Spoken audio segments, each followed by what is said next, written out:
Greetings! Join me today as I try to spice up my mead making. Today we're going to be making a fiery, spicy chili mead. So join me as we make this wonderful, fiery, spicy, powerful mead. Now the basis of any mead is honey. We all know that. So we want to prepare our initial base, our initial mead base of the honey. So for this wonderful, flavoursome, fiery, spiced mead, for 1 gallon, we need about 1 kilogram of honey. So grab yourself your clean, sanitized, sterilized big fermentation buckets and pour in the honey into your fermentation buckets.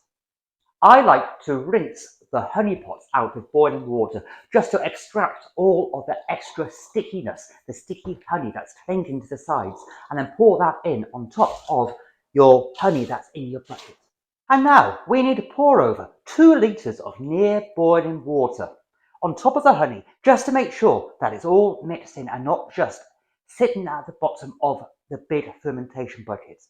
If you added cold water, chances are it wouldn't mix very well. So I like to use near boiling water, about 90 degrees or so.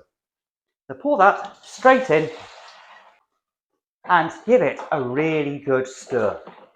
And then we want to add about another 3 litres of cold water to bring it up to the 1 gallon mark. When I devise a recipe, I always work to the 5 litre mark because 1 standard gallon is just under the 5 litre mark. It's 4.76 something or other. But the excess liquid gives me that freedom to put it into a wine bottle, into the fridge and store it ready for when I want to top up my wines in the demijohn after I've racked off. It gives you that surplus extra bit. So I calculated that my wine recipes are 1 gallon with an extra bit for topping up. Keep the extra in the fridge, nice and cool, not too tightly sealed, and you'll always have that extra to add to your demijohn. To turn this from a standard traditional mead into a fiery, spiced mead, we need to add the chilies and a few extra secret ingredients, which I come on to later on. So initially, we want to be adding 50 grams of chilies. There's a whole world of chilies out there with different strengths and different flavour profiles. If you're a bit of a wuss when it comes to chili, don't go for one of the high-end, high-heat index chilies. Go for the softer, weaker one that has a bit more flavour and less heat. But for this recipe, I'm using 50 grams of Scotch bonnets. They give a really good heat and a good flavour profile. And 50 grams of Scotch bonnets is approximately 4.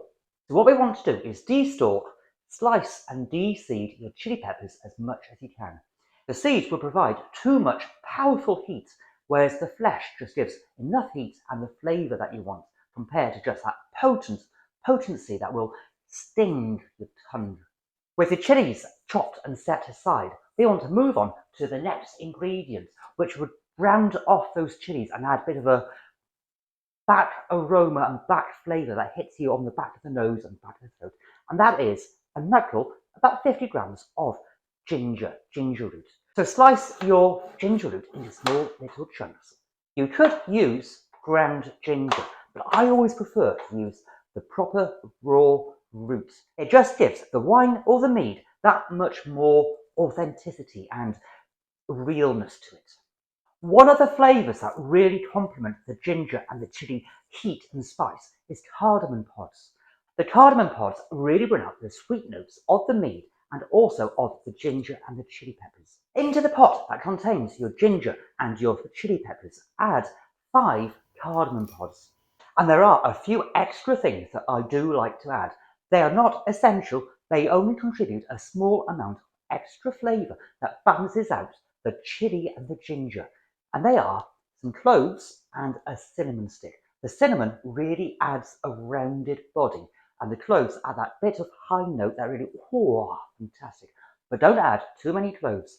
3 is probably to be the maximum you want to add, because when the cloves mix with the alcohol, they will produce a tongue-numbing, tingly sensation, which can be a bit too much and too daunting and take away from this wonderful mead.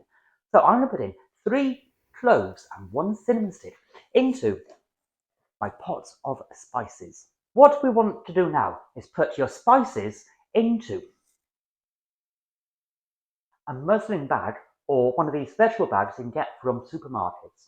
It keeps all the spice, especially the chili, in one place, making it easier for you to extract.